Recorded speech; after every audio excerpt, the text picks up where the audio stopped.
Bienvenidos, bienvenidas. Hoy tenemos una clase especial en lingüística aplicada. Tenemos con nosotros de nuevo a Antonio Benítez Burraco, que ya que yo me tengo que ir a un tribunal de TFM, él se ha ofrecido, y Vicky está de baja, él se ha ofrecido a impartir una clase sobre uno de los temas que en realidad son de los centrales en la lingüística aplicada, que es el de enseñanza, aprendizaje y adquisición de lenguas. De ahí surgió, de hecho, la lingüística aplicada como disciplina científica y hay muy pocos proyectos que estén tratando este tema en nuestra asignatura. Quizá uno de ellos, que está aquí, Clara Cabrera, que está investigando el tema del tándem en la enseñanza de segundas lenguas, pero poco más, ¿vale? Entonces es bueno que tengamos a Antonio, que nos va a dar una clase sobre de introducción a la enseñanza y aprendizaje y adquisición tanto de una L1, de la lengua materna, como de las segundas lenguas. Y luego también os puedo adelantar que para el martes que viene, nuestro último día del cuatrimestre, el día 22, se ha ofrecido Raquel Benítez Burraco para elaborar el tema al que ella se dedica, que lleva 20 años, como sabéis, como profesora de lengua y literatura en secundaria, es decir, de enseñanza de la L1. Entonces, todos los que os intereséis en ese campo, el martes que viene tenéis vuestra clase de una experta en el tema que os va a hablar de en qué consiste esto de la enseñanza de la lengua materna, ¿vale? Bueno, pues sin más dilación, son justo y 4 minutos. Doy la palabra a Antonio Benítez Burraco, a quien agradezco muchísimo que esté aquí, ¿vale? Yo intentaré volver antes de que acabe la clase. Si no lo logro porque esté en el tribunal de TFM, Antonio cerrará la grabación y cerrará la clase. Pues nada, muchas gracias, Antonio. Te cedo la palabra. Bueno, gracias a ti, Juan Pablo, porque siempre es una oportunidad buena el poder hablar con alumnos de otros grupos, sobre todo porque a veces yo tengo una desconexión grande entre lo que doy en primero y lo que doy luego en el máster. Entonces, precisamente como tú has dicho, esta clase intenta cubrir esa laguna y sobre todo, quisiera relacionarla con algunas de las cosas que pienso que estáis viendo en lingüística aplicada. Bueno, algunos me conocéis, supongo, de haberos dado clase, quizás, no sé si en lenguas del mundo, en lingüística no creo, porque soy hispánica. Pero bueno, por ahí tenéis mi cara, que tampoco es nada del otro mundo, así que lo importante, supongo, es lo que os voy a contar, y si tenéis preguntas o algo, pues me las vais poniendo ahí en el chat y yo intento contestarlas. Bien, esta cuestión de la adquisición del lenguaje, como Juan Pablo ha dicho, no solo es la base de la lingüística aplicada, sino también es la base de la lingüística moderna, porque realmente el problema de la adquisición de la L1, de la lengua materna por parte del niño, he puesto aquí una cita que no es de Chomsky, para no repetir lo que todo el mundo repite, es de Bloomfield, que es un lingüista americano anterior.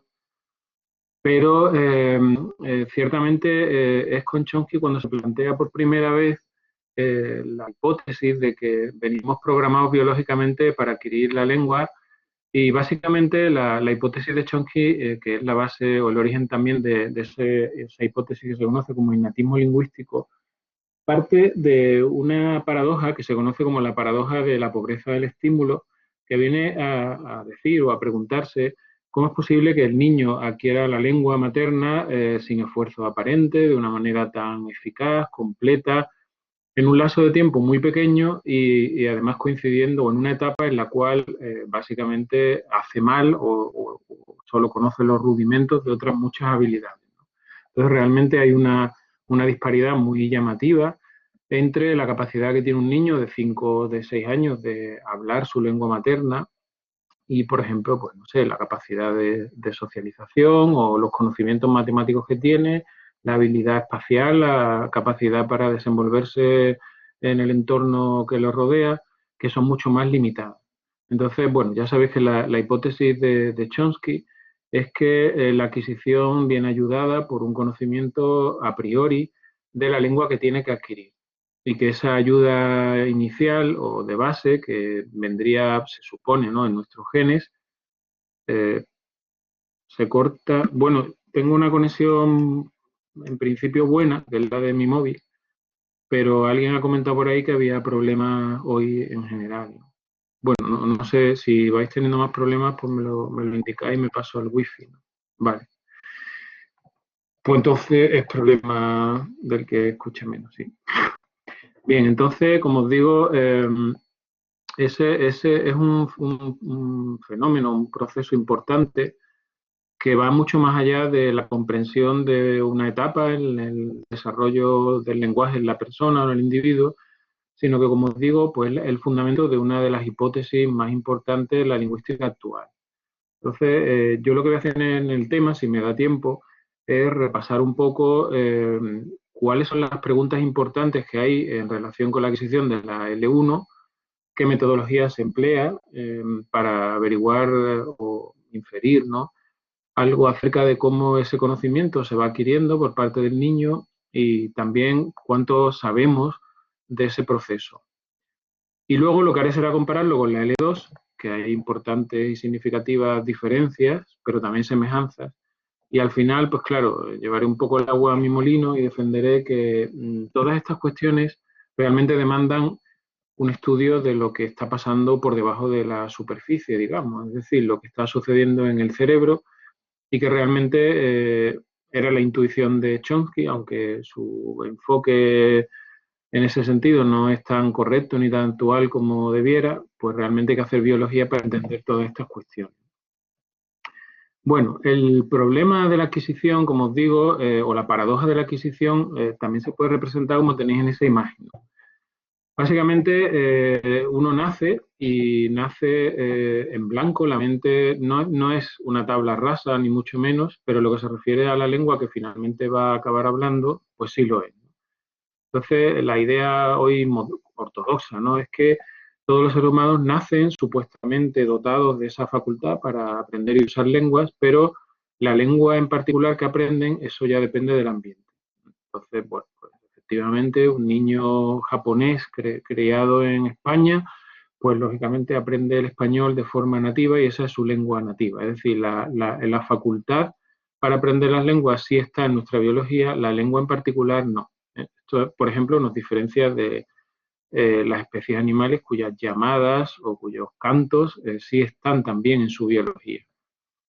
Entonces, el reto al que se enfrenta el niño, pues ya os digo, está resumido en ese dibujo, ¿no? Básicamente, el niño lo que oye a su alrededor es ruido lingüístico en un contexto social determinado, es decir, no vale oír una lengua en la televisión o en la radio o una grabación, sino que el niño necesita interactuar a través de esa lengua y que los demás interactúen con él a través de esa lengua y sin saber qué lengua está adquiriendo, al cabo del proceso el niño es capaz de inferir las reglas gramaticales de esa lengua y usarlas de forma productiva para generar sus propias oraciones. Entonces, para hacernos una idea, ¿no?, eso sería como si nos vendan los ojos, nos montan en un avión, nos sueltan en la plaza pública de alguna localidad remota y al llegar allí, pues entonces oímos a la gente hablando, no sabemos qué lengua están hablando y nos piden que la adquiramos.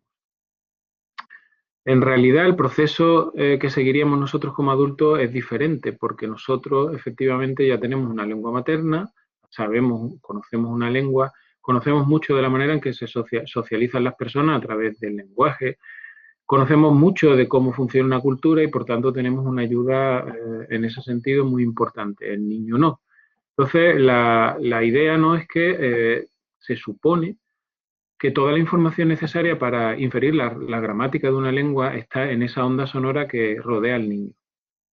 Salvo que, obviamente, uno crea en esta hipótesis del innatismo y entonces realmente parte de esa información ya viene de fábrica porque está en nuestros genes y por tanto simplifica el proceso. Entonces, si habéis, bueno, por poco que hayáis estudiado lenguas diferentes, sabéis que las diferencias entre esas lenguas son muy importantes. Al mismo tiempo, hay muchos aspectos en los que las lenguas se parecen o son idénticas, lo que llamamos universales lingüísticos, y si queréis ir un poco más allá en la hipótesis de Chomsky, podríamos decir que lo que viene de fábrica son esas características universales. Pero hay muchos investigadores defendiendo en la actualidad que la adquisición del lenguaje es posible sin necesidad de postular una gramática universal o un conocimiento a priori sobre la naturaleza de las lenguas y que basta con los dispositivos generales de percepción, de acción con el medio, de cognición, que nos permiten aprender muchas cosas para aprender una lengua. Entonces, luego hablaremos al final de esto. No todo el mundo está de acuerdo con esta hipótesis del innatismo, Todo el mundo está de acuerdo en que el lenguaje es especial, hay diferencia entre el lenguaje humano y el lenguaje animal, pero no necesariamente con la idea de que haya un trozo del cerebro dedicado exclusivamente al procesamiento del lenguaje. Entonces, bueno, hay, digamos, tres, no supuestas, sino tres ayudas que probablemente el niño usa las tres para empezar a decodificar esa onda que le rodea, ¿no? O a romper el código de esa lengua que tiene que decodificar, ¿no? Que es parecido a lo que hacemos también cuando encontramos una inscripción en una lengua desconocida y tenemos que descifrarla, ¿no? Bueno, una ayuda fundamental es efectivamente la información que hay en la onda sonora.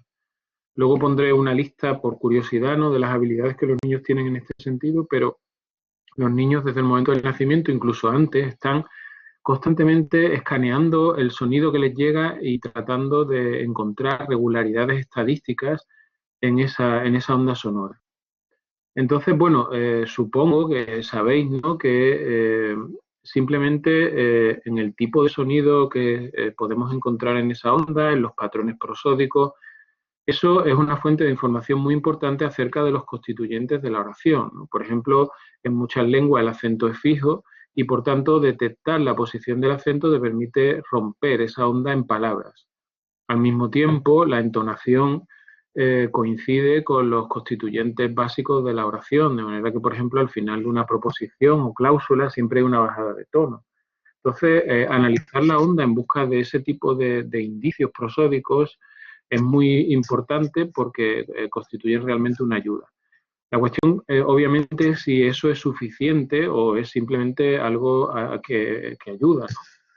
Y realmente es complicado defender que solo estudiando la prosodia o los patrones prosódicos, eso que se llama ahí, ¿no?, arranque prosódico, permite decodificar una lengua, porque igual que es cierto que hay un cierto solapamiento entre esos rasgos prosódicos y luego lo que será la estructura sintáctica o incluso morfológica de esa lengua, también es importante desajuste, ¿no? Ahí podéis ver cómo, en fin, tampoco tengo tiempo para eso, pero ahí ese ejemplo lo que ilustra es que realmente la curva melódica de los enunciados, la posición de los acentos, no coincide exactamente con lo que luego serán palabras y sintaxis.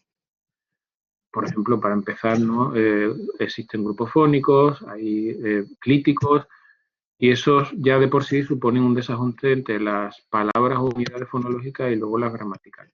Es decir, que todo esto es una ayuda importante.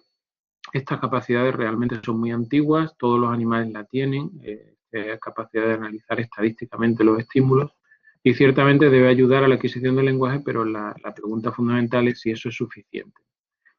Hay quienes defienden que, en cambio, ¿no?, el proceso de la adquisición no va de la forma al significado, sino que va del significado a la forma, ¿no? Básicamente los niños lo que aprenden es a asociar sonidos o ruidos a determinadas situaciones que están experimentando, ¿no? Por ejemplo, pues si ven ese perro, ¿no?, tumbado en la alfombra, probablemente escuchen muchas veces, ¿no?, la frase, pues el perro está sobre la alfombra. Y entonces asociarían ese sonido o esos sonidos a la situación que se está viviendo o describiendo, ¿no? Y ciertamente la adquisición, por ejemplo, de las palabras funciona un poco así. Es decir, los niños, cuando detectan ruido nuevo que no coincide con algo que ya saben, inmediatamente lo relacionan con aquel elemento del referente que es desconocido o que ha aparecido de nuevo y que ellos no conocen, ¿no? Así que esta capacidad para establecer correspondencia rápida entre significado y forma, pues ciertamente ayuda a la adquisición. La cuestión, otra vez, es si es suficiente para explicar la adquisición de una lengua en su totalidad. Y, en fin, sobre esto se ha escrito mucho, ¿no? Pero una de las cosas que siempre se menciona, la paradoja de Quinn, que lo que viene a decir es que hay decenas de oraciones que pueden describir una misma situación, ¿no? Y a priori, pues no sabemos qué se está describiendo, ¿no? Porque igual que el perro está sobre la alfombra, describe lo que se representa ahí, pues el perro está durmiendo, también lo describe, la alfombra está bajo el perro, etcétera, etcétera. Y finalmente también es una ayuda lo que se conoce como arranque sintáctico, que básicamente es el lugar en el que yo me encuentro los elementos desconocidos. Por ejemplo, en un caso muy, muy sencillo, pues todo lo que vaya después de un artículo y si ya sé lo que es un artículo porque me lo he encontrado en otras apariciones, ¿no? Entonces todo lo que va después de un artículo será un sustantivo, con independencia de que yo lo conozca o no lo conozca. Todo lo que acabe, no sé, en ando o en endo, entonces será un verbo, porque es una terminación típica de los verbos, etcétera, etcétera, etcétera. Entonces la idea es que los niños combinan estos tres tipos de análisis sistemáticamente para ir adquiriendo nuevos elementos, que como veis tienen diferente naturaleza. Así que analizan constantemente los sonidos, buscando regularidades, analizan constantemente el entorno, viendo cómo esos sonidos se asocian a determinadas situaciones que están experimentando, y analizan constantemente las secuencias, buscando el lugar donde los elementos nuevos se colocan en las oraciones para tratar de inferir al menos su naturaleza gramatical y en muchos casos su significado, ¿no? Porque, por ejemplo, si hay un verbo desconocido que va acompañado solo de un constituyente, probablemente sea un verbo intransitivo.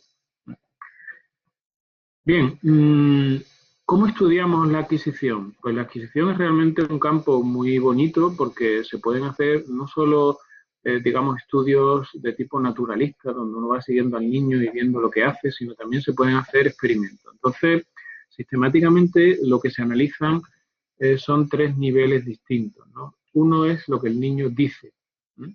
Otro es lo que el niño comprende, y otro lo que el niño cree que comprende sobre la lengua. Entonces, claro, típicamente, por poco que hayáis interactuado con niños, sabéis que la comprensión va muy por delante de la producción, aunque hay de todo, ¿no? Quiero decir, hay ciertos aspectos donde los niños memorizan cosas sin saber bien cuál es su estructura, su significado, pero en general un niño entiende mucho más de lo que es capaz de producir, ¿no? De hecho, los niños pequeños de 1 año probablemente entienden mucho y puede que no digan nada, ¿no? Son todavía averbales, ¿no?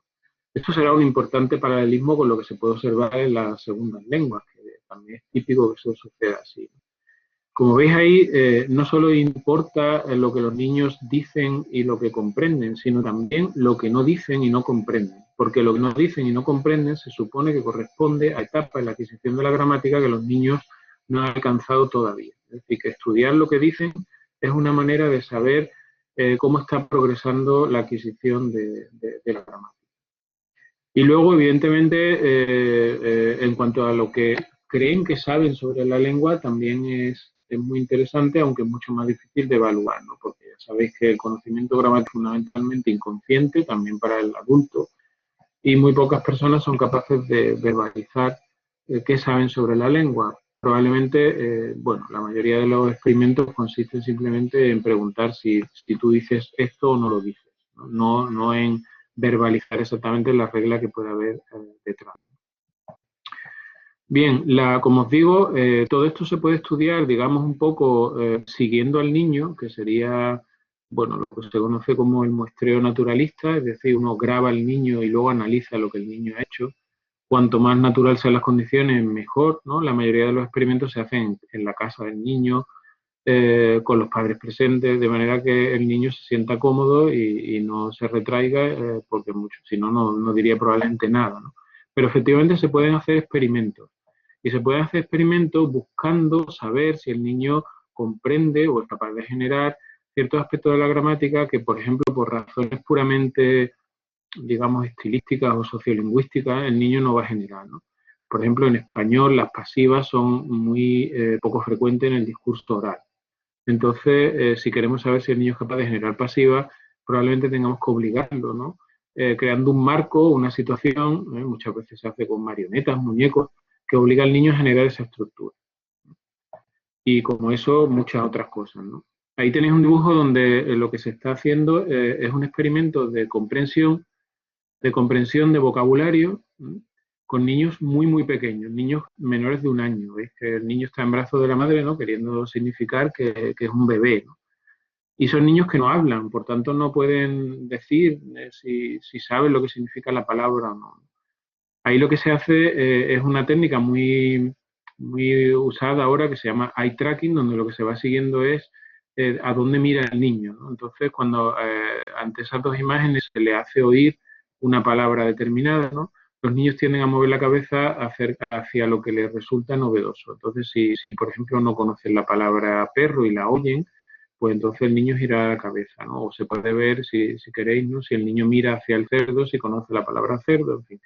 O sea, se pueden hacer experimentos bastante sofisticados para evaluar la producción, la comprensión y los juicios metalingüísticos, incluso en bebés de poca edad.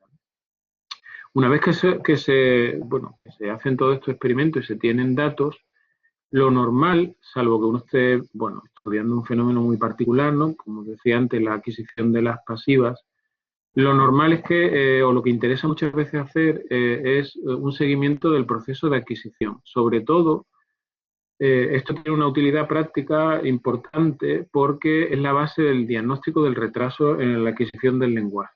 Necesitamos, digamos, una línea de referencia que nos diga cuándo el proceso de adquisición del lenguaje está transcurriendo de forma normal y cuándo hay algún tipo de patología. Entonces, bueno, hay muchas herramientas para eso. Ahí os he traído la más básica, que son los índices. Los índices, lo que uno mide es una variable determinada a lo largo del tiempo, ¿no? Ahí podéis ver a la derecha arriba el vocabulario, ¿no? Básicamente consiste en apuntar cuántas palabras nuevas va adquiriendo el niño, ¿no? Veis que, normalmente suele haber una función, suele ser una función exponencial, porque al año y medio, ahí, o 2 años de vida, suele haber un crecimiento muy acusado en el vocabulario, de tal forma que los niños aprenden, 7 o 8 palabras nuevas todos los días, ¿no? Imaginaos lo que supone esto si lo trasladáis a la adquisición de una segunda lengua. Y luego a la izquierda tenéis una cosa más sofisticada que se llama la longitud media del enunciado, que no es más que el número de morfemas por enunciado. Se miden los morfemas precisamente para que esta medida sea universal, ¿no? Porque ya sabéis que, claro, si medimos palabras, que es lo que se hacía antes, ya depende del tipo de morfología de la lengua, el índice se puede ver condicionado por el tipo de morfología de la lengua. Una lengua aglutinante o polisintética como el esquimal, pues puede tener una longitud, digamos, media del enunciado en palabras muy, muy baja, pero porque la lengua tiene grandes palabras. Entonces lo que se suele medir es la complejidad morfológica. Y ahí tenéis 3 perfiles en ese sentido. Estos 3 niños no son cualesquiera, sino son 3 niños muy famosos, entre comillas, ¿no? De lo famoso, porque claro, famosos para los 4 frikis que se dedican a esto. Son unos niños que se estudiaron por primera vez así, de forma sistemática, en los años 70 en Harvard. Y bueno, con la particularidad de que lo estudiaron gente que luego fue muy famosa en este campo, ¿no? Por ejemplo, Ursula Belugi, Pinker, Bloom y toda esta gente, ¿no? Entonces ahí podéis ver cómo el perfil tiene más o menos el mismo, el perfil es parecido en los niños, pero claramente veis cómo hay algunos niños mucho más precoces en la adquisición de la lengua, ¿no? Esta niña en particular, Eva, ¿no? Pues mucho más precoz que sus compañeros. Pero siempre se dice que las niñas son más precoces que los niños, pero bueno, estadísticamente tampoco tiene que ser así, ¿no?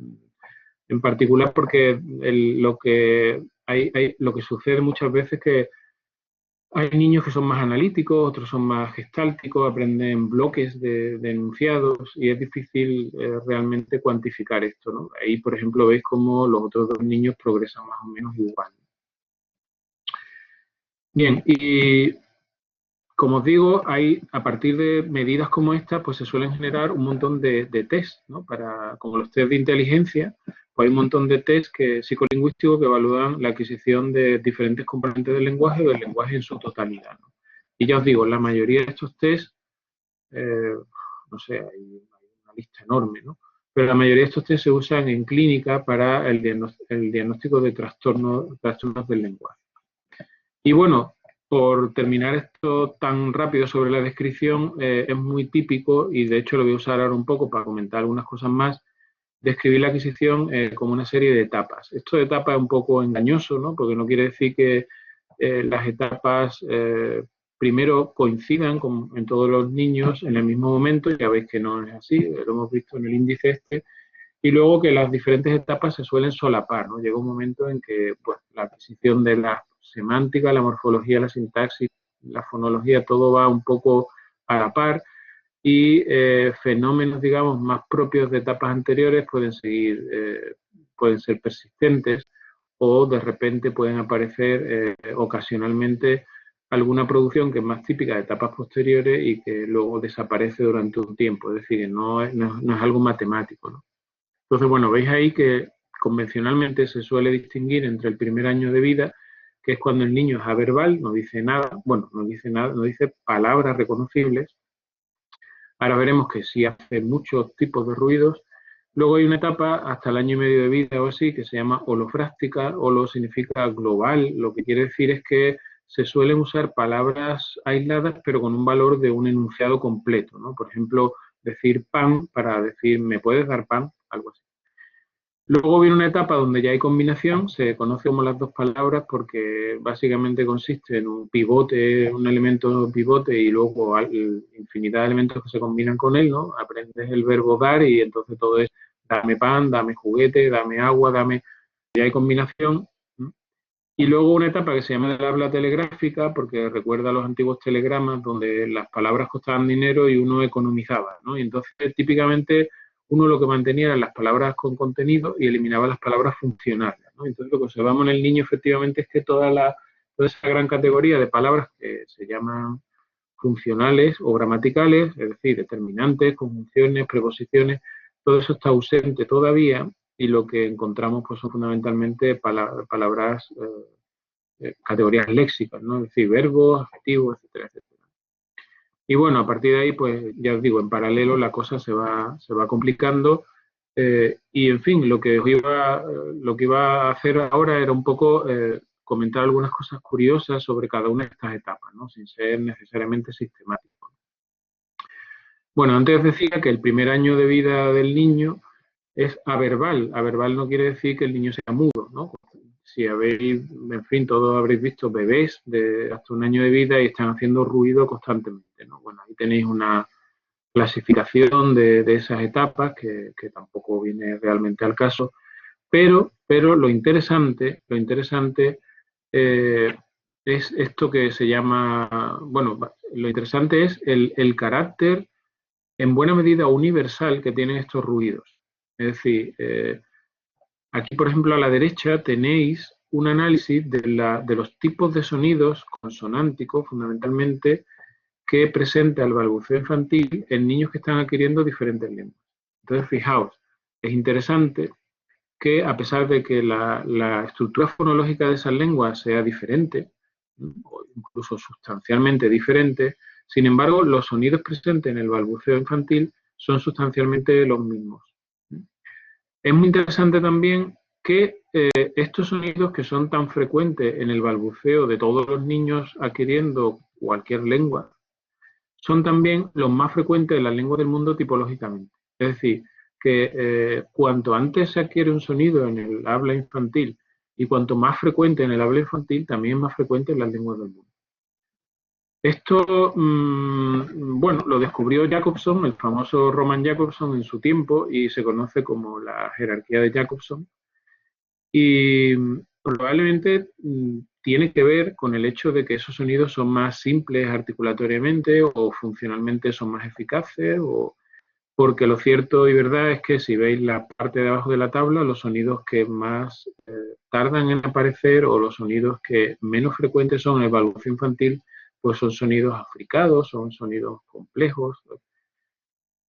Y bueno, esos sonidos, como os digo, tienen una secuencia de aparición que refleja efectivamente la frecuencia en las lenguas del mundo. Bueno, aquí os he traído algunas de las cosas que los niños, esto probablemente mejor lo leéis más tarde, ¿no? Cuando os pase la diapositiva. La diapositiva, algunas de las cosas que los niños son capaces de hacer antes del año de vida, ¿no? Entonces, contadas así, sorprenden, ¿no? Parece una especie de récord, milagro, algo para el Guinness, pero digamos que tienen trampa, ¿no? O cierta trampa. Por ejemplo, veis ahí, ¿no? Que los recién nacidos son capaces de distinguir dos lenguas pertenecientes a familias rítmicas diferentes, ¿no? Por ejemplo, el español, ¿no? Cuyo ritmo se basa en el acento, o lo podrían distinguir del inglés, cuyo ritmo se basa en la cantidad, ¿no? O, por ejemplo, podrían distinguir lenguas tonales de lenguas que no son tonales, ¿no? Podrían distinguir el mandarín del español. Y veis que ahí, que a los 4 meses, pues los niños son capaces de distinguir dos lenguas que pertenecen a la misma familia en términos prosódicos, ¿no? Pues, no sé, el catalán y el español. Claro, Eso no significa que el niño entienda en el momento de nacer mandarín y español, sino simplemente lo que está dándose cuenta es que las características estadísticas de la distribución de los sonidos en una lengua y otra son distintas, ¿no? Que es a lo que hacía yo referencia antes con lo del análisis prosódico. La capacidad para distinguir unos sonidos de otros es también muy llamativa, pero es muy interesante que esa capacidad se va perdiendo con el tiempo, incluso antes del año de vida, cuando se trata de sonidos que son alófonos en la lengua que está adquiriendo. Mientras que cuando se trata de fonemas, esa sensibilidad es mucho mayor. Esto tiene sentido, ¿no? Porque la diferencia fonológica será algo muy importante para distinguir palabras y la variación alofónica, pues como mucho será dialectal o sociolectal. Y bueno, ahí tenéis también otros hitos o récords, ¿no? Que del niño, lo que se refiere a la estructura, ¿no? A la gramática, si queréis, ¿no? Por ejemplo, la capacidad de detectar cambios en el orden de constituyentes, si es inglés, ¿no? De sujeto-verbo-objeto a sujeto-objeto-verbo, ¿no? A los 2 meses de vida. Entonces, de nuevo, eso no significa que el niño esté comprendiendo lo que significan esas dos oraciones o detectando que es agramatical una oración sujeto-objeto-verbo en inglés, sino simplemente se está dando cuenta de que no es el patrón habitual de colocación de los elementos, ¿no? En inglés, en fin, muchos verbos, por ejemplo, pueden acabar en gerundio, ¿no? Si son formas de presente continuo o de pasado continuo. Bueno, pues el niño lo que se está dando cuenta simplemente es que ese sonido ing aparece al final del enunciado, lo cual no es lo normal, ¿no? Algo así, ¿no? Pero aún así nos dice efectivamente que esa capacidad de análisis de regularidad en el input, lo que se llama análisis estadístico, es sobresaliente, ¿no? Y está actuando desde el momento de nacimiento o incluso antes, ¿no? Bueno, ya os digo, voy a contaros unas pinceladas sobre el desarrollo de los diferentes niveles de la estructura de una lengua para destacar algunas cosas interesantes. Por ejemplo, en lo que se refiere a la fonología. La adquisición del sistema fonológico de la lengua es una de las cosas que antes se completa, ¿no? Precisamente por lo que os decía antes, ¿no? Porque conocer los fonemas de una lengua es fundamental para luego distinguir palabras, adquirir vocabulario, entender las oraciones, etc. Entonces, bueno, es relativamente sencillo saber cuándo se dominan esos contrastes con valor fonológico. Lo que se hace es una prueba de pares mínimos, como veis ahí, ¿no? Tenéis goat y goat, pues para saber en este caso si el niño conoce ya el valor fonológico del contraste entre las velares, ¿no? En inglés. Hay cosas muy curiosas, ¿no? Por ejemplo, lo que aparece ahí al lado del dibujo, y es que muchos niños cuando aprenden a escribir, hay niños que aprenden, digamos, de forma espontánea, es decir, aprenden el alfabeto y ellos mismos prueban a escribir secuencias de palabras y de oraciones sin realmente dominar la ortografía, ¿no? Entonces ya sabéis que la ortografía del inglés es muy poco transparente y es muy interesante los primeros intentos que hacen los niños de escribir en inglés, que es lo que tenéis ahí, ¿no? Fijaos que los niños realmente lo que están haciendo es una transcripción fonológica. Están representando aquellos contrastes que son fonológicos en su lengua. Luego, evidentemente, aprenderán, ¿no? Que esa transparencia no es tal en la lengua adulta, pero representan, digamos, una fuente muy interesante de información acerca de cómo está progresando la adquisición de la fonología. Eso es lo que se refiere a la comprensión. Y en cuanto a la producción, pues basta escuchar a un niño pequeño hablando para darse cuenta de que su producción no coincide en muchos casos con la del adulto. Fijaos que eso no significa que el sistema fonológico no esté bien consolidado. Simplemente lo que significa es que el niño no domina todavía el aparato articulatorio. Entonces hay muchas diferencias que tenéis ahí un poco clasificadas, ¿no? Veis cómo básicamente lo que se trata es de una modificación, pues, de la estructura de las sílabas, por ejemplo, reduciendo sílabas o simplificando grupos consonánticos o introduciendo vocales auxiliares para facilitar la pronunciación de esos grupos. Y eso no es un problema fonológico en el sentido de entender, ¿no?, cómo funcionan los sonidos en tu lengua, sino que es un problema articulatorio. Es decir, que esas combinaciones son difíciles de pronunciar, ¿no? Eso explica también los fenómenos de asimilación, de sustitución, etcétera, etcétera. Es también muy interesante que, digamos que la manera en que los niños simplifican el habla adulta coincide también con lo que es más frecuente desde el punto de vista tipológico, ¿no? Entonces ahí veis, por ejemplo, que los niños tienden a reducir las sílabas cerradas a sílabas abiertas y sobre todo a sílabas consonante vocal, que son precisamente las sílabas más frecuentes en las lenguas del mundo. O, por ejemplo, la reduplicación, que es un fenómeno marginal hasta cierto punto en las lenguas del mundo, es muy frecuente en el habla infantil. La armonía, que también es marginal en las lenguas del mundo, es frecuente en el habla infantil, hasta el punto de que se observa muchas veces armonía consonántica, que es absolutamente excepcional en tipología. Bien, todas estas cosas y todas las que probablemente pueda contar justifican un poco el que el lenguaje infantil se utilice como una especie de ventana o de fósil a etapas anteriores de la evolución de las lenguas, ¿no? Precisamente por esta idea, ¿no?, de que lo primero que quiere el niño es lo más general y a lo mejor es lo más simple o lo más antiguo evolutivamente. Bien, en lo que se refiere a la morfología, ¿no?, sin tampoco centrarme mucho o pararme mucho en toda la información que hay ahí, claro, desde el punto de vista de la comprensión, dominar la morfología de una lengua es básicamente o implica dos cosas, ¿no?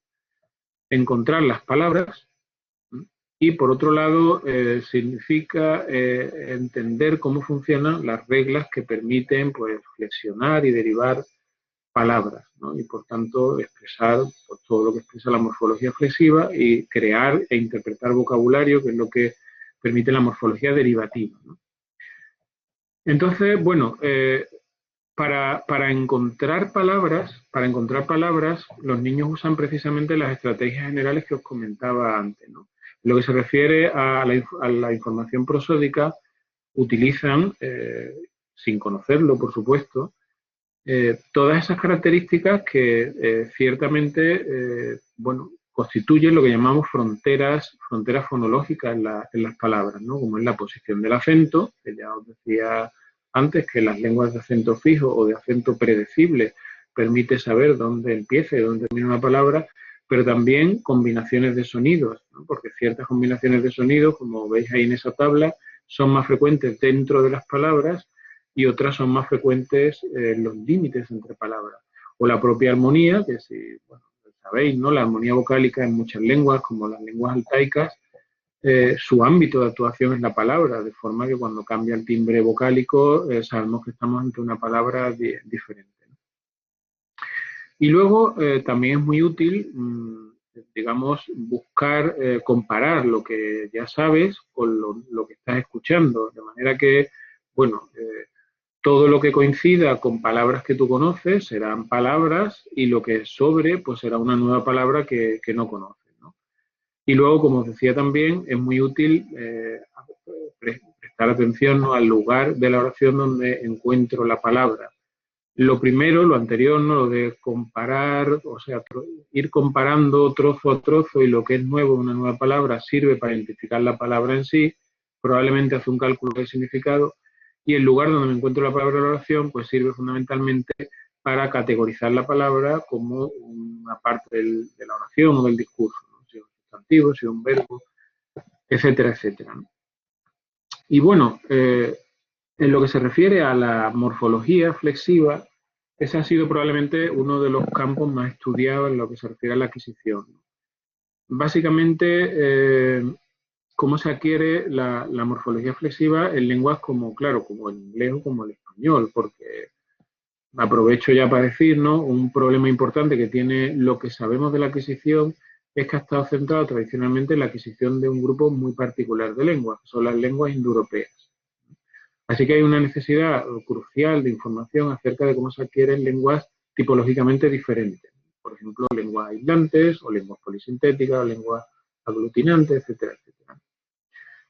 Entonces, bueno, para que veáis un poco cómo se hacen estos experimentos, ahí tenéis un experimento muy clásico que se llama el test del Bug. El Bug, W-U-G, es una palabra inventada que denota ese pajarito que tenéis ahí.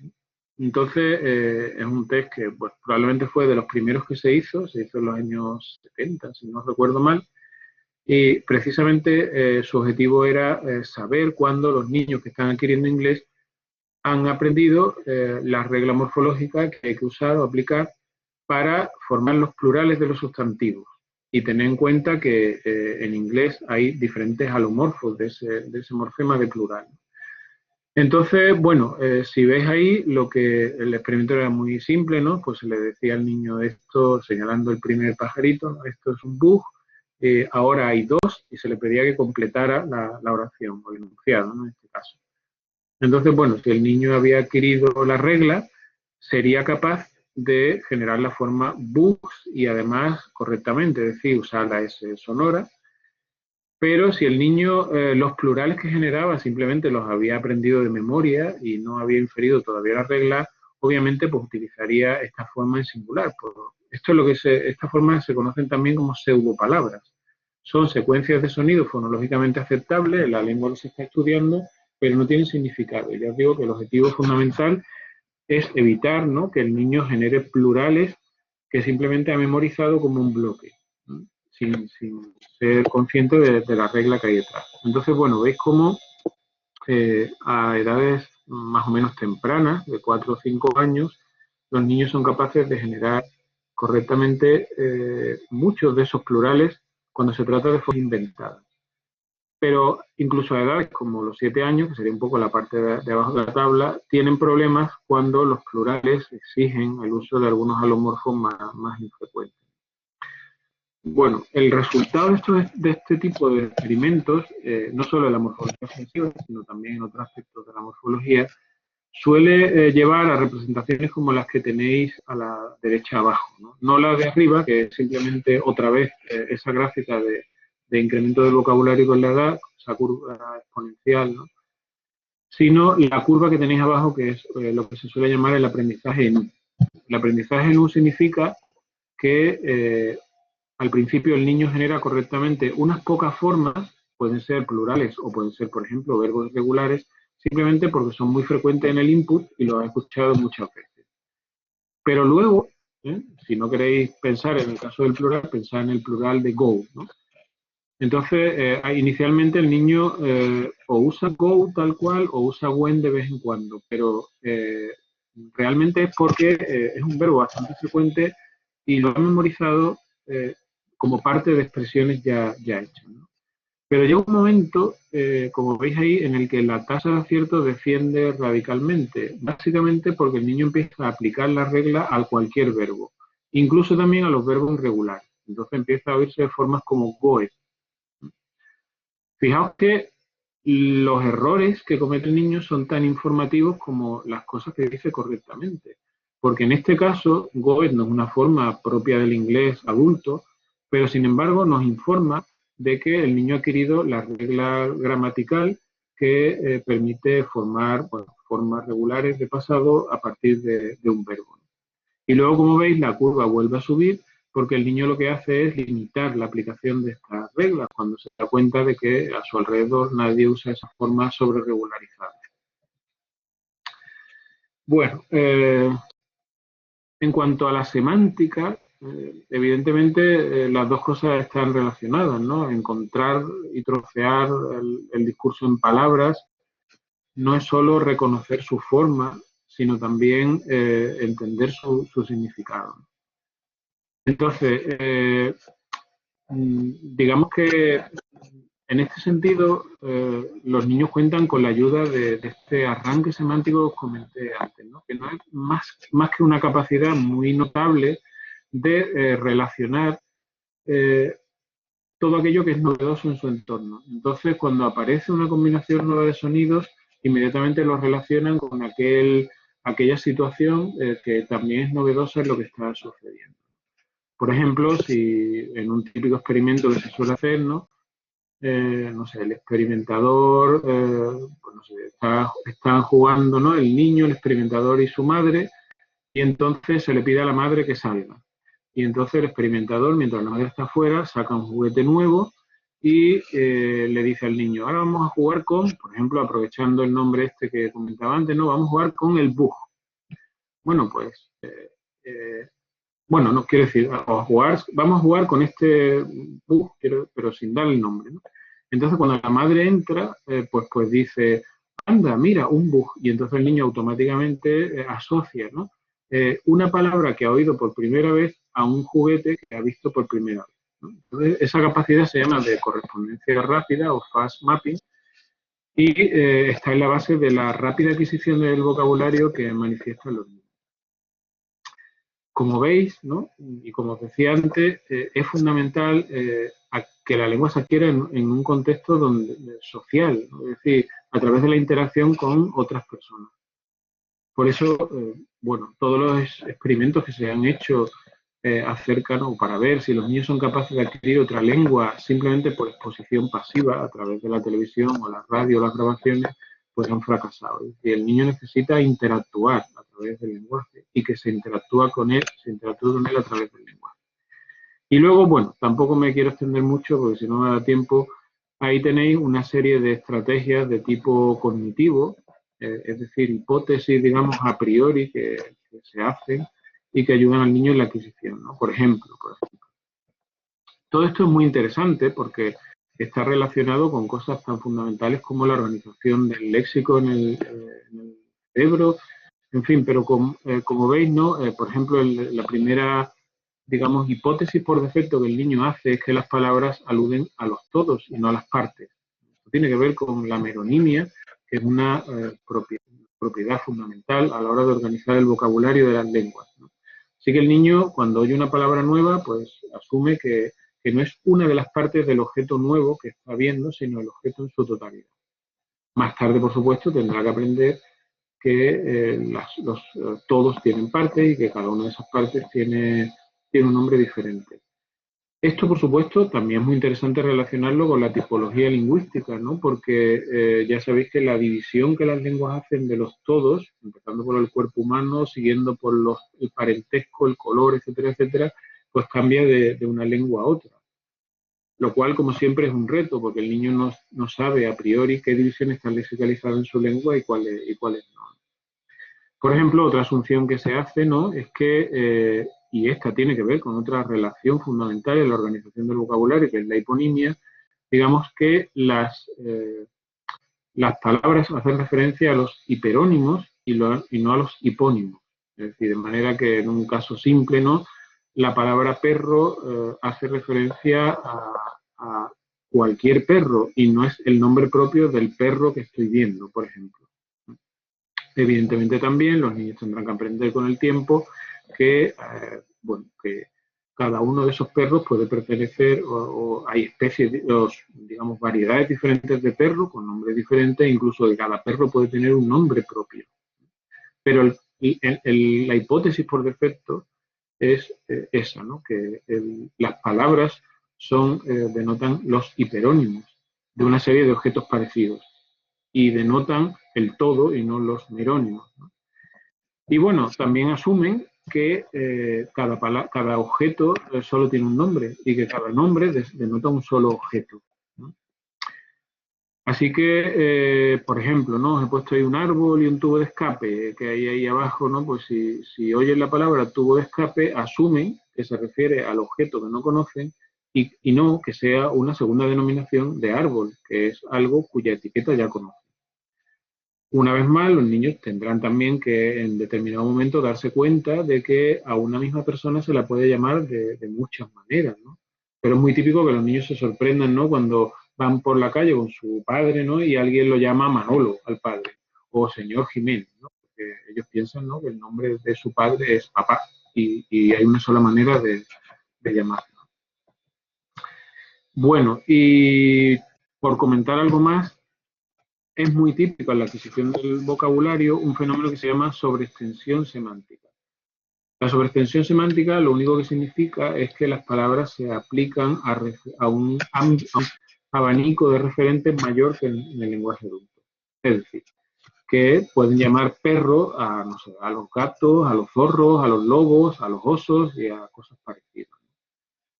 En general, esto es un problema de producción y no de comprensión. Es decir, el niño entiende que se trata de animales diferentes. Su vocabulario está limitado. Realmente lo que utiliza, ¿no?, es la misma palabra para animales que guardan cierto parecido, ¿no? Otro campo de estudio muy interesante es este fenómeno de la sobreextensión, porque detrás de estos fenómenos de sobreextensión están mecanismos que son universales y que veremos actuando a muchos niveles en la descripción de las lenguas y en el propio cambio lingüístico, ¿no? Por ejemplo, la metonimia o la metáfora, ¿no? Son las que en buena medida explican por qué los niños usan ciertas palabras para ciertos referentes que los adultos no usan, ¿no? A veces hay, digamos, indicios de lo contrario, la suprarrestricción, que sería, por ejemplo, si un niño usa la palabra perro solo para su perro y no para otros perros. Esto es más difícil de detectar por la sencilla razón de que ese uso no causa extrañeza, ¿no? Que llamemos perro a nuestro perro, pero sí causa extrañeza, ¿no?, cuando un niño llama perro a un gato. Bien, y finalmente, por comentar algo del desarrollo sintáctico, claro, la sintaxis no puede estudiarse separada realmente de la semántica, porque adquirir la sintaxis también adquirir la capacidad de entender el significado de transmitir las oraciones. Y en general, bueno, lo que se suele, ¿no?, cuando se habla de descripción de la adquisición de la sintaxis, tiene que ver con la combinación, ¿no?, de las palabras. Combinación es siempre la piedra de toque fundamental en todos estos estudios, básicamente por la idea, ¿no?, tan arraigada de que la sintaxis o la gramática es un mecanismo de combinación de palabras, ¿no? Entonces, en el fondo, lo que vamos buscando es, sí, la constatación de que todas esas reglas combinatorias, que son las gramáticas, se van adquiriendo. Entonces, aquí tiene más sentido esas etapas que os comentaba antes, ¿no?, donde al principio, bueno, solo se usan palabras simples, únicas, con un valor de enunciados completos, que evidentemente la palabra que usa el niño es el foco del enunciado. Sí, pues si yo quiero comer pan, será pan, ¿no?, porque es realmente la información más importante. Y luego, efectivamente, como ya os decía, pues estas palabras empiezan a combinarse unas con otras, al principio de una manera simple y luego más sofisticada, ¿no? Entonces, pues, tenemos esta etapa de las dos palabras, ¿no?, donde suele ser un verbo y su complemento, o un modificador y su elemento modificado, ¿no?, niño con algún tipo de adjetivo, ¿no?, o perro con algún tipo de adjetivo. Y claro, el análisis se vuelve más interesante en etapas, como os digo, más elaboradas, ¿no? Sobre todo en esto que hemos llamado la etapa holofrástica, perdón, la etapa telegráfica, ¿no?, donde digamos que los enunciados tienen el aspecto de oraciones adultas, pero prescindiendo de esos elementos funcionales. Entonces, claro, es difícil saber, ¿no?, si aquí el niño lo que está adquiriendo es una regla productiva o realmente ha memorizado algunas frases hechas que utiliza como muletillas, ¿no? Porque si miráis ese primer ejemplo, ¿no?, where is the... Probablemente esas cosas se aprenden en bloque y se aprende también que pueden combinarse con cualquier elemento al que uno quiera hacer referencia.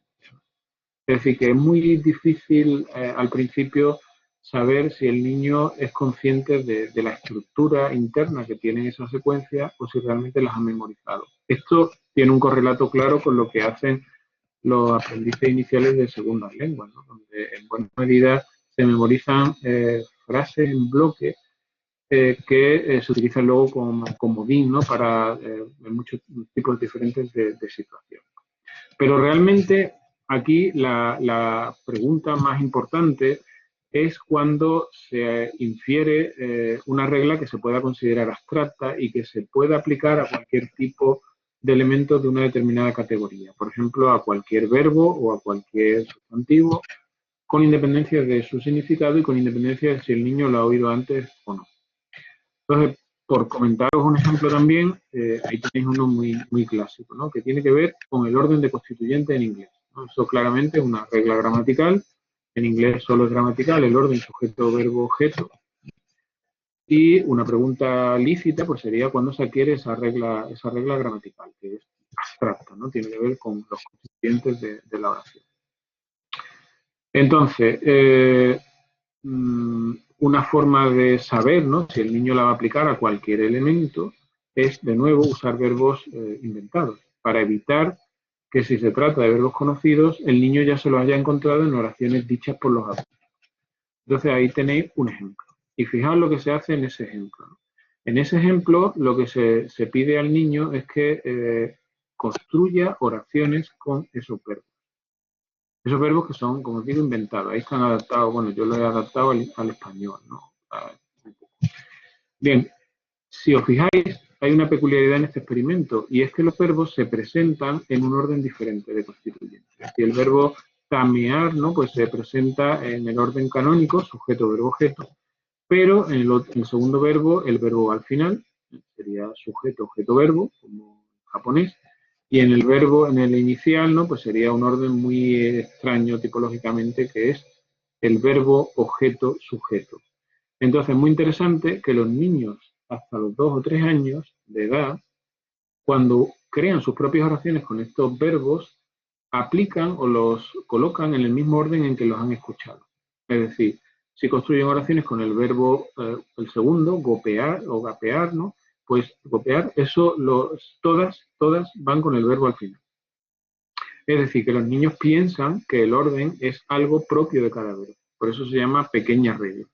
En cambio, si haces el experimento a los 5 o 6 años de vida, los niños, sea cual sea el verbo inventado, siempre lo colocan en medio de la oración, respetando el orden canónico, ¿no? De manera que, por eso se habla, ¿no?, de la gran regla. Es decir, ya han interiorizado que sea cual sea el verbo, su posición siempre será entre el sujeto y el objeto. Y bueno, lo más llamativo, como os digo, de esta etapa es la omisión de los constituyentes funcionales. Pero, como también os comentaba, que que hayan desaparecido elementos como pues, los artículos o las marcas de caso, bueno, el infinitivo, ¿no?, o también los morfemas de plural. Eso no significa que estén ausentes de la gramática que el niño tiene en su cabeza, porque si estuvieran ausentes probablemente no entendería lo que oye. Lo que significa es que se han eliminado en la producción. Y se han eliminado por una cuestión de economía, ¿no? Igual que en el telegrama cada palabra cuesta dinero y omito aquello que entiendo que el receptor va a poder recuperar del contexto, no hace falta decir llego a las 7, ¿no?, sino llego 7, porque está claro que esas palabras funcionales, si el receptor habla español, podrá colocarlas él solo. Lo que no podrá colocar es el 7, porque es la información nueva. Pues lo mismo hace el niño.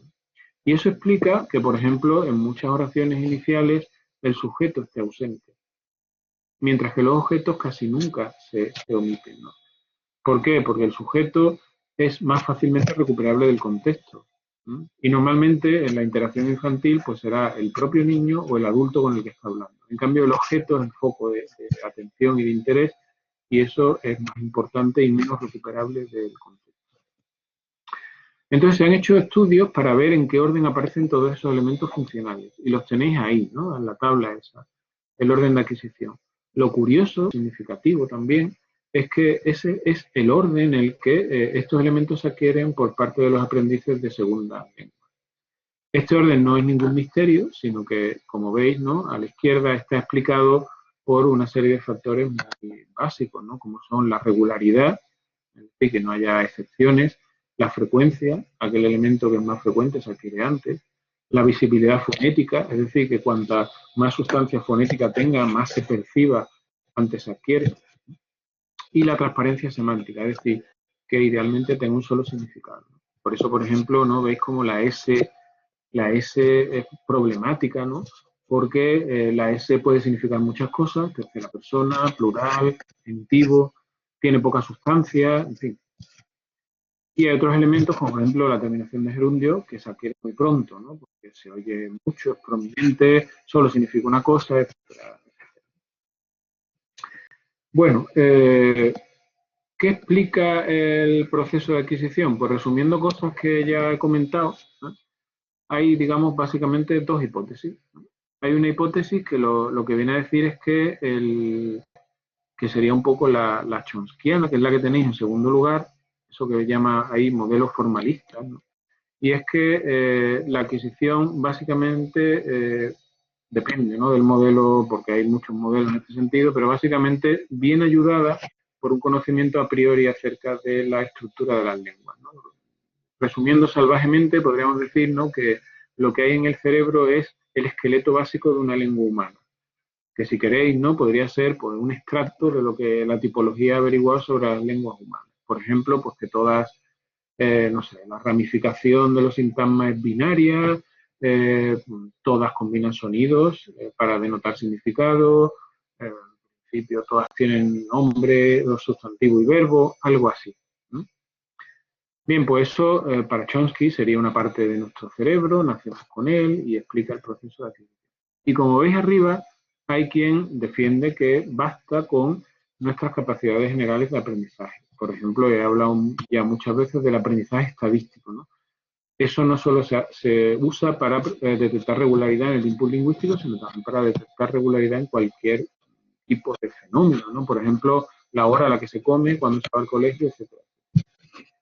Bien, y aquí está un poco la discusión. Luego, claro, hay también críticas, ¿no?, sí, a los modelos más formalistas en el sentido de que solo se ocupan de la gramática, es decir, básicamente les interesa saber cómo inferimos las reglas gramaticales.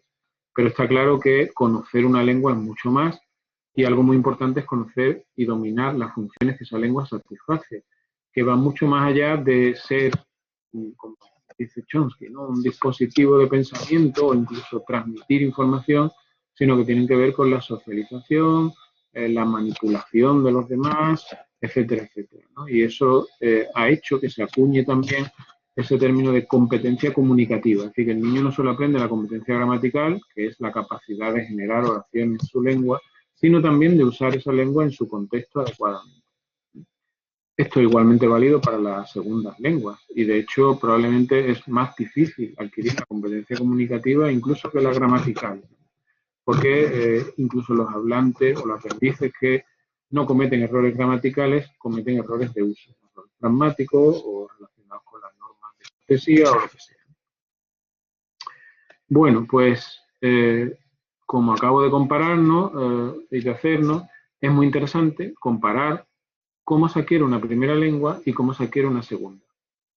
Bueno, esto es una cita del libro de Jules, el famoso libro de Jules, que es el ABC, ¿no?, de todas estas cuestiones, y ahí básicamente lo que se recoge, ¿no?, es la perplejidad que siente alguien que está aprendiendo, en este caso, ¿no?, inglés en el aula, es decir, aprendiendo conscientemente y a través de ejercicios, las reglas gramaticales del inglés y cómo comete constantemente errores y domina mal el inglés y cómo los hablantes nativos que no conocen nada de la gramática del inglés y no podrían verbalizar ninguna de sus reglas nunca cometen errores, ¿no? Esa es la gran paradoja de la adquisición de la primera y la segunda lengua. Claro, lo que voy a contar, que no es mucho, ¿no?, tiene que ver con la adquisición, digamos, en condiciones no nativas. Es decir, no estoy hablando de niños que crecen expuestos simultáneamente a 2 o más lenguas, porque en ese caso todas las lenguas se adquieren como L1, ¿no? Y también es un fenómeno muy interesante de estudiar. Aquí estamos hablando simplemente de personas que aprenden una segunda lengua como adultos, ¿no? Entonces, hay, como defenderé al final, una razón puramente biológica por la que la adquisición de la segunda lengua va peor en general que la de la primera, en muchos casos no se completa, o por lo menos implica un procesamiento del lenguaje diferente a la de la L1. Pero también es verdad que las condiciones en las que se adquieren la L2 son muy diferentes, ¿no?, que es lo que os señalo ahí, ¿no? En el caso de la L1 hemos visto al niño interactuando constantemente a través del lenguaje. En el caso de la L2, salvo que uno esté abandonado, ¿no?, en esa plaza por la que yo empecé, pues realmente va a clase 3 días a la semana y probablemente el profesor le pregunte 2 veces, ¿no? Entonces, el uso que hace de ese conocimiento es mínimo. Otra cuestión muy interesante es el hecho de que, digamos, de todo el contexto que rodea a la adquisición, ¿no? Las condiciones en que adquirimos una segunda lengua no son las de la primera, ¿no? En el caso de la primera hay un ambiente que favorece, ¿no? El ambiente familiar, ¿no? Que favorece la adquisición, mientras que las razones por las que aprendemos una segunda lengua son muy diferentes y en la mayoría de los casos implica interactuar con extraños, con los que podemos tener poca afinidad, o podemos estar obligados a adquirirla porque hemos ido a vivir a un país nuevo, o podemos no sentir afinidad por esa lengua, simplemente la estudiamos porque no nos queda otro remedio, etcétera, etcétera. Muy interesante, o más interesante todavía, es el hecho de que la adquisición de la L1 se adquiere con el cerebro, digamos, en blanco, aunque ya maticé que no es del todo en blanco, pero en el caso de la L2 tenemos una segunda lengua. O sea, se trata de una segunda lengua y la primera lengua pues puede afectar tanto positiva como negativamente a la adquisición. Evidentemente, todo aquello que en la segunda lengua se parezca a la primera se verá favorecido, pero todo aquello en lo que se diferencie pues será un lastre importante para adquirir la segunda lengua. Y efectivamente, al final hay diferencias neurobiológicas, que tampoco son nada arcano, ¿no? Sino que tienen que ver simplemente con la plasticidad cerebral. Es decir, un niño aprende mejor que un adulto cualquier cosa. No quiere decir que lo haga mejor, pero sí que lo aprende mucho mejor, ¿no? Aprende mejor que un adulto a jugar a los videojuegos, a jugar al ajedrez, a cualquier cosa, ¿no? Entonces, esa flexibilidad, plasticidad cerebral es también mayor en el caso del lenguaje. Bueno, ahí tenéis una definición de lo que es la adquisición de L2. Yo sobre esto tampoco me voy a meter mucho porque esto son cosas más de pedagogía, que yo le tengo un poco de alergia. Y aparte, seguro que os lo cuentan mucho mejor, ¿no? Pero bueno, ya se suele, ¿no?, distinguir entre lo que es la adquisición en un contexto académico, que es lo que hacemos al final la mayoría, ¿no? Y luego la adquisición que se produce por inmersión más o menos espontánea, ¿no? Que es cuando alguien pues, se va a vivir a otro país y aprende allí la lengua en fin, como puede, ¿no? Simplemente interactuando con los nativos. Se supone que el proceso conduce, ¿no?, idealmente a un dominio nativo de la lengua, no solo de la estructura, sino también del uso, aunque ya os digo que eso casi nunca se produce. Y claro, es un fenómeno que tiene mucho interés. De hecho, se invierte miles de millones de euros en todos estos programas de enseñanza de lengua, que probablemente dentro de poco ya no haga falta para nada, ¿no?, cuando el traductor de Google funcione a la perfección, pero que de momento pues son un negocio enorme, ¿no?, que tiene que ver con, bueno, con la utilidad supuesta o real, ¿no?, que tiene dominar otras lenguas con el mundo globalizado en el que vivimos y todas esas cosas. Pero que a mí en particular, ¿no?, pues creo que eso que me interesa y es muy, y bueno, quiero destacarlo, ¿no?, desde un punto de vista teórico, ¿no?, que es básicamente el de cómo el cerebro es capaz de compaginar dos o más lenguas diferentes y procesarlas sin mezclarlas en principio, a pesar de que, como veremos, el procesamiento de ambas lenguas depende de zonas muy, muy parecidas. Bueno, la metodología del análisis de la L2 es muy parecido también a la L1, con la ayuda, ciertamente, de que en general se trata de sujetos adultos con los que se puede interactuar en una lengua puente, de manera que, por ejemplo, pues todo lo relacionado con los juicios metalingüísticos es más fácil de estudiar, ¿no? Pero bueno, en general, pues como veis ahí, suele ser un estudio dirigido, ¿no?, donde se encuesta buscando saber qué conocen las personas de determinados aspectos de la gramática, pero también es muy importante el análisis de la producción, igual que pasaba con los niños. Es decir, interesa lo que las personas hacen, interesa lo que las personas no son capaces de decir, e interesa también los errores que los aprendices cometen, porque esos errores son indicativos de por dónde va el proceso, ¿no? Lo veíamos en el caso de los niños, ¿no?, cuando adquirían, ¿no?, las reglas morfológicas y veis que la gráfica es exactamente la misma, ¿no?, porque los aprendices de una segunda lengua pasan por este aprendizaje en U y esa parte de abajo de la U es la parte en la que realmente se puede decir que se ha adquirido una regla, aunque se está, en este caso, sobreutilizando, ¿no?, que el fenómeno, pues si se trata del verbo, de la sobregeneralización. Bien, por no extenderme mucho, lo más llamativo de la adquisición de la segunda lengua, que no pasa en la primera, salvo en condiciones patológicas, hay algún trastorno, es el hecho de que la mayoría de los aprendices el proceso se interrumpe en una etapa más o menos desarrollada, pero nunca suele o casi nunca suele completarse. De manera que se suele decir, ¿no?, que la mayoría de esos aprendices lo que acaban dominando o hablando o usando es una interlengua. Una interlengua, no sé si es el mejor término, pero digamos que sería algo a medio camino o abortado, ¿no?, en la adquisición de esa segunda lengua. También se llama variedad básica, ¿sí?, y es muy interesante que hay grandes paralelismos entre esas interlenguas habladas, ¿no?, por los aprendices que están adquiriendo lenguas diferentes, ¿no? Es decir, que cuando la adquisición no se completa, digamos que las personas llegan a aprender lo mismo, con independencia de la lengua que están adquiriendo. ¿Y qué es eso mismo que aprenden? Pues ya ves ahí que básicamente es un cierto dominio del vocabulario, es decir, el vocabulario no plantea especiales problemas a nadie que esté aprendiendo una segunda lengua, es cuestión de memorizar palabras, ¿no? Pero, en cambio, la morfología y la compleja y la sintaxis compleja sí es un problema. En todas las lenguas que tienen una morfología compleja, en el sentido de, por ejemplo, flexión, ¿no?, es típico que, no sé, hay declinación nominal o hay flexión verbal, las raíces se emplean sin afijos flexivos. Por ejemplo, si estás aprendiendo ruso que tiene 5 casos, pues tú usas los sustantivos tal cual.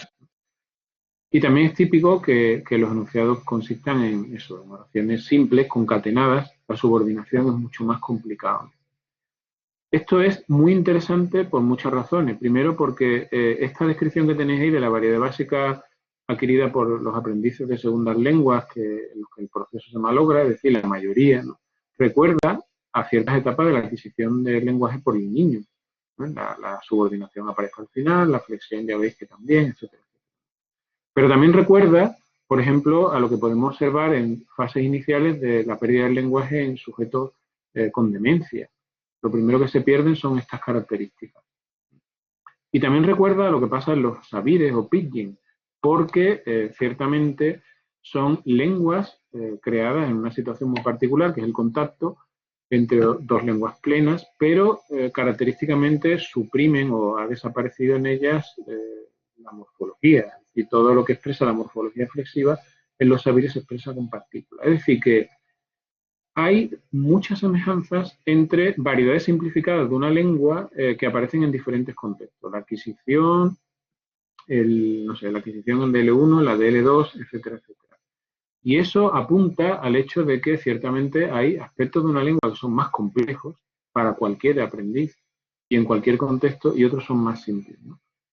Por eso todas estas variedades también se usan como una ventana evolutiva al pasado, ¿no?, asumiendo que lo más sencillo y lo menos complejo es lo más antiguo evolutivamente y lo más complejo es lo más reciente evolutivamente. En fin, aparte de describir, un objetivo, como siempre, importante o más importante es explicar, es decir, por qué la adquisición de una L2 progresa de forma diferente en diferentes personas y sobre todo por qué se malogra, ¿no?, por qué no acaba, a diferencia de lo que pasa con la adquisición de la L1. Entonces, bueno, hay muchos factores que explican por qué algunas personas quieren segundas lenguas más rápidas, eficazmente que otras, y ahí los tenéis de forma muy resumida. Claramente algunas razones, digamos, que son externas al sujeto, por ejemplo, lo de las actitudes, ¿no? Pues si uno está motivado, ¿no?, o encuentra algún tipo de recompensa en el aprendizaje de esa lengua, pues el aprendizaje se verá facilitado. Y obviamente también es importante el estímulo, el input que recibe, ¿no? De eso va, pues no sé, el dinero que se gasta en métodos de enseñanza, ¿no?, manuales, cursos, etcétera, etcétera. Pero luego hay factores internos, que obviamente son mucho más difíciles de controlar o de optimizar, ¿no? Empezando por las capacidades generales que uno tiene para aprender, ¿no?, el nivel de inteligencia o simplemente la facilidad para recordar y memorizar sonidos, etcétera, etcétera. Pero lo más interesante son esos dos puntos que tenéis al final, ¿no? Básicamente es el efecto que pueda tener la L1, ¿no?, es decir, se entiende, que hablantes de lenguas diferentes van a experimentar problemas diferentes adquiriendo la misma lengua. Es decir, hablantes de español, francés, suajili y ruso tendrán problemas en áreas diferentes de eso. Entonces hay lo que se llama transferencia negativa, que es un efecto que retrasa la adquisición porque hay que adquirir algo que es tipológicamente diferente a lo que presenta tu lengua materna, y hay también una interferencia positiva, ¿no? Porque todo aquello que sea igual en la lengua diana, pues se adquirirá más rápidamente. Y luego, efectivamente, la clave está, bueno, en nuestra propia biología, ¿no? Si veis esos dos gráficos, sobre todo el de la derecha, ¿no? Veis esa curva que declina, ¿no? Y que representa la eficacia con que se adquiere esa segunda lengua. Entonces veis cómo hasta la adolescencia se puede adquirir una segunda lengua en condiciones nativas, pero a partir de la adolescencia ese éxito del proceso cae radicalmente. Bueno, y ahora antes de enseñaros un poco o profundizar un poquito simplemente en ese cerebro, que yo creo que me da tiempo en estos 10 minutos, simplemente comentaros que, por supuesto, el interés que tiene el estudio de la adquisición de segundas lenguas va más allá de la descripción del proceso y de la explicación, y, desde luego, probablemente la mayoría de los que se dedican a L2 no lo hacen por un interés teórico en estas cuestiones, sino lo hacen por una vocación pedagógica, es decir, buscando optimizar el proceso, como os decía antes, ¿no? Que esa optimización pues pasa fundamentalmente por la mejora del input y de las condiciones en que se produce el aprendizaje. Entonces, ciertamente yo ahí tampoco voy a meterme, ¿no? Pero en principio lo que se ha visto, se ha observado con el tiempo, es que los métodos de enseñanza han ido abandonando el interés por los aspectos formales, es decir, por el estudio intensivo de la gramática, la memorización del vocabulario, etcétera, etcétera. El estudio, digamos, consciente, ¿no? de la lengua, y buscan ahora, ¿no? la adquisición de destrezas más funcionales. Es decir, no saber cuántos casos tiene el ruso, sino poder pedir agua en ruso, ¿no? Si uno tiene sed. Bueno, como digo, al final, para entender lo que está pasando, tanto en la L1 como en la L2, hay que hacer un poco biología, ¿no? Entonces, aquí os he traído un estudio que a mí me gusta mucho, ¿no? Porque dice mucho sobre todas estas cuestiones que hemos tratado, ¿no? En este estudio, fijaos que se está comparando, es imagen funcional, es decir, se está haciendo un escáner cerebral. Un cerebro obviamente está activo, ¿no? Aquí lo que se está es restando dos estados, es decir, las manchas de color representan actividad diferencial, ¿no? Si veis los cerebros de la primera columna, todos están en gris. Si esto fuera así, estos sujetos están muertos, ¿no? Pero lo que se está es restando dos estímulos diferentes. Entonces se está comparando la detección de agramaticalidad de oraciones mal construidas en dos lenguas, alemán e italiano. Son sujetos bilingües de la zona esta de Italia, de Tirol del Sur, ¿no? Donde se habla todavía alemán y se habla italiano. Entonces, fijaos, en la primera columna, ahí tenéis algunos ejemplos de oraciones agramaticales. En la primera columna tenéis contrastados, una serie de sujetos, ¿no? Que están escuchando oraciones agramaticales en alemán y en italiano. Veis que no hay ninguna diferencia. Es decir, que el cerebro no se activa en zonas diferentes ante el italiano o ante el alemán. Estos sujetos son muy particulares, ¿no? EA significa adquisición temprana, es decir, que han adquirido las dos lenguas desde que son pequeños. Y HP, que la eficiencia con que la usan, la competencia que tienen es muy alta, es decir, que son bilingües equilibrados. Fijaos que esto es muy interesante, ¿por qué? Porque frente a la idea comúnmente, ¿no?, difundida de que cada lengua está en una zona diferente del cerebro, lo que nos dice este resultado es que el italiano y el alemán están procesados por las mismas áreas del cerebro. Luego, si os vais a la columna del centro, ahí sí hay diferencias. Es decir, estos son hablantes, la diferencia está en late, es decir, han adquirido italiano de adultos o de mayores. Y fijaos que entonces sí hay diferencia, es decir, cuando se escucha italiano agramatical, se activan más zonas del cerebro que cuando se activa, o de una manera más intensa, que cuando se escuchan oraciones agramaticales en italiano. Y fijaos, apenas hay diferencia con la tercera columna. que son personas que han aprendido italiano tarde y además lo dominan mal. O sea que los resultados son un poco contraintuitivos, ¿no? Porque no hay diferencias entre, digamos, los hablantes que dominan poco el italiano y los que lo dominan perfectamente. Y en cambio sí hay diferencias entre los hablantes que dominan el italiano perfectamente, dependiendo de la edad de la adquisición. Entonces, lo único que sucede es que cuando se ha adquirido tarde el italiano, el cerebro usa más recursos para hablar esa lengua que cuando se adquiere una lengua pronto. Es decir, que el procesamiento del lenguaje está menos automatizado, es más consciente, ¿no? Es un poco la sensación que uno tiene cuando está hablando una segunda lengua, está atento a lo que está diciendo, para no cometer errores, mientras que cuando hablamos nuestra lengua nativa, simplemente hablamos, ¿no? Sin monitorizar de forma consciente si estamos usando bien el plural o bien el gerundio. O sea que la clave aquí no es, a nivel cerebral, las diferencias, la clave está en la edad de la adquisición y no en la competencia finalmente adquirida. Y efectivamente eso quiere decir que estamos ante un fenómeno biológico. Así que bueno, no es más que la expresión de, como os digo, esa mayor plasticidad del cerebro a edades tempranas y menor plasticidad a edades tardías, ¿no? He traído aquí esta entrevista a Carreiras. Carreiras es probablemente la persona que más sabe de bilingüismo a nivel cerebral en España, el director de un centro que hay en el País Vasco para el estudio del lenguaje en el cerebro. Y bueno, ya veis lo que él viene a decir, ¿no? Hay mucho mito ahí sobre la importancia del bilingüismo. El bilingüismo puede ser importante por muchas cosas, porque te permite entender otra cultura, porque por lo que sea, pero eso que se vende, ¿no? De que hablar dos lenguas retrasa el envejecimiento, es bueno, o las personas que son bilingües, el Alzheimer aparece más tarde, todo eso es mentira. Quiero decir, mentira, no es cierto, ¿no? Como veis, ¿no? Lo importante para retrasar el envejecimiento es que el cerebro esté activo, pero al cerebro le da igual estar escuchando inglés y euskera que siendo monolingüe y jugando al ajedrez todas las tardes. Bueno, y ya os digo, una pregunta obviamente muy interesante, pero esto no, ya voy a terminar, ¿no? Pero es cómo, desde el punto de vista, cómo se configura ese cerebro, ¿no? Porque lo hemos visto antes procesando italiano y alemán, y hemos visto manchas en el cerebro y evidentemente hay ciertas zonas que se están activando y otras que no. Aquí tenéis una versión esquemática de las áreas del cerebro que se activan durante el procesamiento del lenguaje, ya veis que son muchas, ¿no?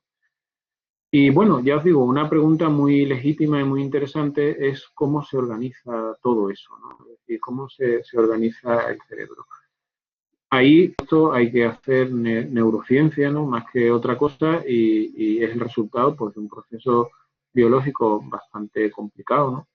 Donde, como veis aquí, básicamente lo que conlleva es la proliferación neuronal, es decir, la multiplicación de las células que luego migran a los sitios donde finalmente van a actuar y sobre todo se conectan entre sí, ¿no? Veis que a partir de la infancia, los procesos que dominan a nivel cerebral pues son la sinapsis, es decir, el contacto entre las células, y la mielinización. La mielinización, los axones se recubren de mielina, que es una sustancia protectora que además, digamos, facilita la transmisión del impulso eléctrico, pero cuando los axones están mielinizados, esas conexiones ya están fijas para siempre. Entonces eso reduce la flexibilidad y la capacidad de aprendizaje.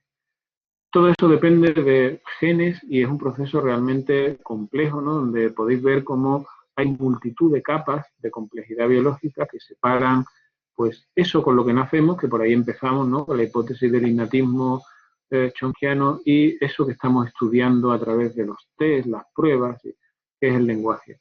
Pero estamos en una época muy interesante donde todas estas cuestiones, digamos que tenemos herramientas para estudiar esto a todos esos niveles de complejidad. De hecho, una rama de la lingüística que se llama biolingüística, cuyo objetivo es entender el desarrollo del lenguaje en el individuo y en la especie, ¿no? Y ciertamente no cabe sino estudiar el proceso en sus diferentes etapas. Es decir, por resumir, ¿no? O acabar, el cerebro infantil no es una versión en miniatura del cerebro adulto. El cerebro adulto es ciertamente un cerebro especializado, pero esa especialización no viene de fábrica. Es decir, el cerebro, su diseño de fábrica es muy poco detallado y la sofisticación que va adquiriendo, y eso incluye el lenguaje, se consigue mediante la interacción constante de ese cerebro con el entorno en el que se está creciendo, ¿no? Por eso en el fondo, ¿no?, corrobora esa idea que os comentaba antes de que es imposible adquirir el lenguaje si no se adquiere en un ámbito de socialización adecuado. Pero bueno, en fin, he logrado por primera vez en mi vida, ahora me dirá Juan Pablo que la clase terminaba a 20, ya lo sé, pero me he hecho un poco el loco, ¿no? Pero asumiendo que vamos a terminar a 1:30, más o menos he llegado donde quería llegar, porque toda esta cuestión de la biología del lenguaje, evidentemente, se sale, aunque está relacionado con lo que hemos visto, como os he intentado demostrar, pero daría para muchas más clases porque realmente es una cuestión donde hay, como os digo, mucha información y probablemente para vosotros pueda ser algo más compleja, puesto que entraña hablar de biología, que es algo que, hombre, que la biología ha progresado mucho y que no todos pues tendréis los conocimientos que hacen falta. Pero os animo desde luego a que lo intentéis, a que lo hagáis, a que leáis.